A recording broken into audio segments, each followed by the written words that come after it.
11월 15일 정전시장입니다.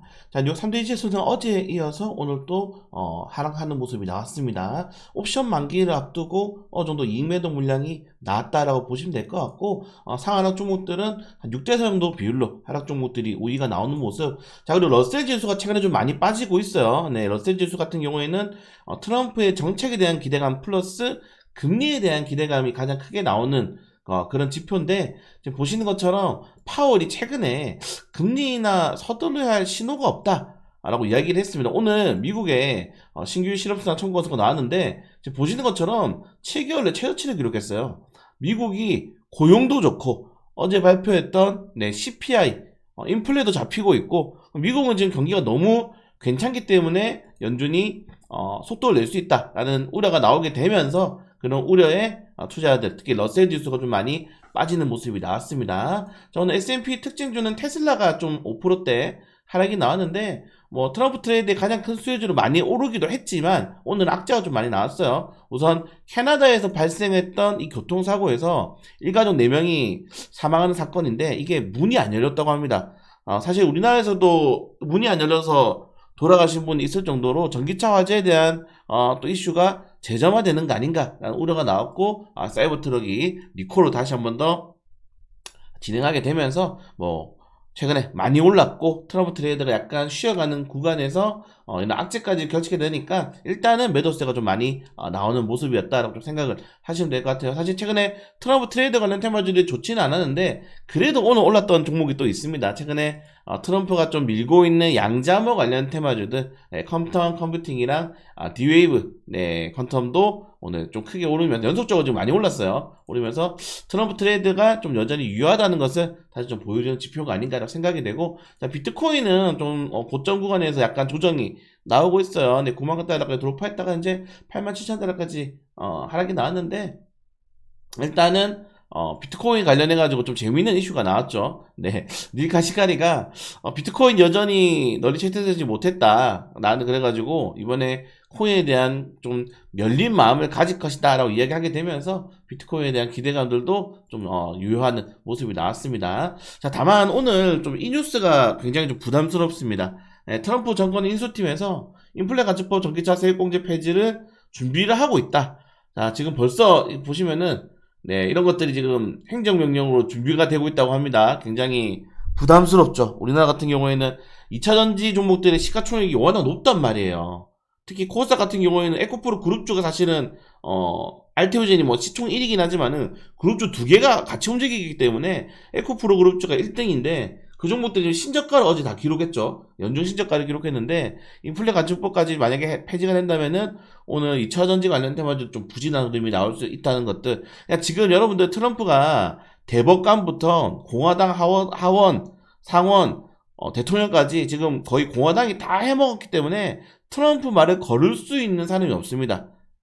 아무도 못 걸러요. 그렇기 때문에 지금 이 상황에서 인플레 가축법까지 폐지가 된다? 한국 주식에서 조금 더 쉽지 않은 상황이 나올 수밖에 없다는 점들. 자, 증권가에서 내년에 코스피 예상 밴드는 2300에서 2800포인트, 500포인트가 의미가 있나요?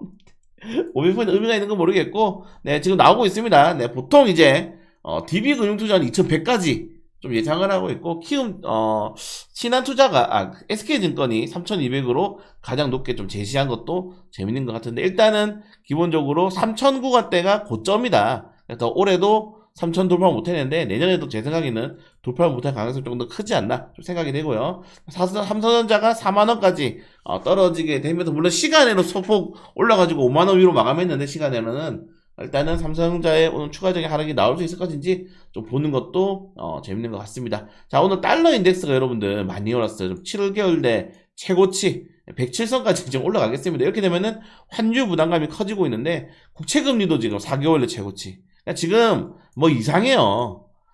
이상합니다. 근데 지수도 최고치야. 좀 이상한 상황에서 요새 좀 무서운 게 유가까지 오르고 있습니다. 이 절대 오르면 안 되는 세계가 말씀드렸잖아요. 달러, 유가, 금리.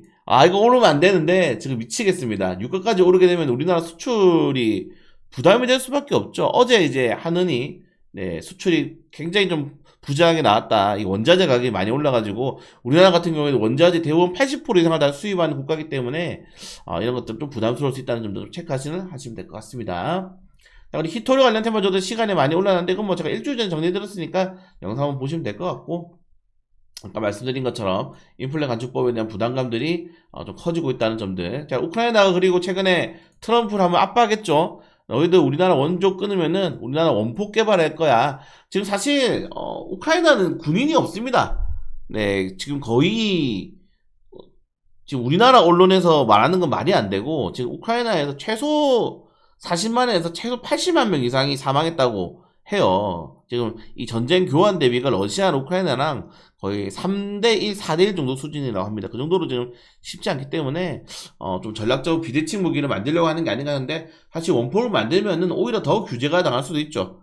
제재가 당할 수 있다는 점도 좀 체크하시면 될 것 같고, 자, 그리고 이스라엘이 어제는 1월 달에 트럼프 선물로 레바논이랑 휴전한다고 하더니 갑자기 또 공격을 개시를 했습니다. 트럼프랑 또 미래가 있었나요? 네, 그런 내용이 있고, 중국이 뭐 실무에서 조금 더 개선이 되었는데 내년 3월까지 중국은 계속적으로 부양책에 대한 기대감들이 나와 있다는 점들. 그리고 한국과 지금 중국의 정상회담 지금 계속 준비가 되고 있습니다. 그래서 정상회담에 대한 기대감들, 이런 것들이 이제 엔터 게임주들 이런 것들이 좀 움직일 수 있다는 점들 좀 체크하시면 될 것 같고, 자, 그걸 제외하고는 뭐 양자암호 관련 테마주도 요새 나쁘지 않아요. 오늘 미국 양자암호 관련 테마주 오르기 때문에 한번 보시는 것도 좋을 것 같고, 그리고 어제 K증시 이제 글로벌 간담회를 했는데 간담회인데 공매도 빨리 해제해야 된다. 공매도가 이제 2025년 3월 달이 넘어가야지 해제가 되는데 좀 많이 남았죠. 해제가 돼야지 외국인 투자 수급이 들어올 것 같죠. 저는 약간 여기에 동감합니다. 네, 공매도가 문제가 아니었다니까요. 공매도 중단해서 2,000원째 올랐습니까? 그러니까 이상해. 그 아저씨가 문제예요. 대머리가 다 조져놨어. 네, 아무튼 문제가 많습니다. 자, 그리고 오늘 뭐 디즈니 좀 많이 올랐고요. 그리고 그 외에 제외하고는 하락 종목들, 슈퍼마이크로 컴퓨터는 아마 상장 폐지가 될 가능성이 굉장히 높아지고 있다는 점들 좀 체크를 하시면 될 것 같고, 오늘 반도체 종목들이 대체로 좀 부진했고, 그리고 방위산업도 부진했어요. 미국의 방위산업 반도체 종목들이 좀 섹터별로는 크게 하락이 나왔다는 점도, 헬스케어도 그렇고, 그래서 오늘은 뭐 전반적인 하락이 나오지 않았나 이렇게 생각이 됩니다. 개별적인 일정 종목도 이렇게 하나씩 보시면 될 것 같고, 네, 요새 그 휴대폰 IT 종목들, 휴대폰, 네, 이런 스마트폰 전자기기 관련된 업종들의 목표가 계속적으로 떨어지고 있는 것도 결국 우리나라 삼성전자 휴대폰이 안 팔린다는 거잖아요. 이런 것들도 부담이 되는데, 저는 좀 너무 안타까운 게 삼성전자를 다니지 않습니까? 그럼 삼성전자 휴대폰 써야 되는 거 아니야, 솔직히? 이거는 예의지. 이거는 내 애사심이고 안타깝습니다. 삼성 다니는데 애플폰을 쓴다? 저는 좀 이해가 안 되긴 해요. 솔직히 말씀드려서. 그래서 이런 것들 하나하나가 삼성전자를 무너뜨리는 원인이 되지 않나 좀 생각이 됩니다. 애사심이 없는 직원들이 어떻게 회사를 끌어나갈 수 있겠습니까? 돈도 많이 받는데. 모르겠어요. 한번 정말 이건희 전 회장님 말씀처럼 마누라 빼고 다 바꿔야 되는데 직원도 다 바꿔야 됩니다. 근데 우리나라는 정말 사람들 자르기가 힘들죠. 네, 진짜 저도 사업을 좀 해봤는데 진짜 잘못하면 뽑으면은 진짜 고통입니다. 고통. 그래서 빨리 좀 그런 것들도 좀 선진화가 돼야 되지 않나, 노동의 유연성도 선진화가 돼야 되지 않나. 삼성전자가 차라리 너무 힘드니까 이런저런 얘기가 생각이 나네요.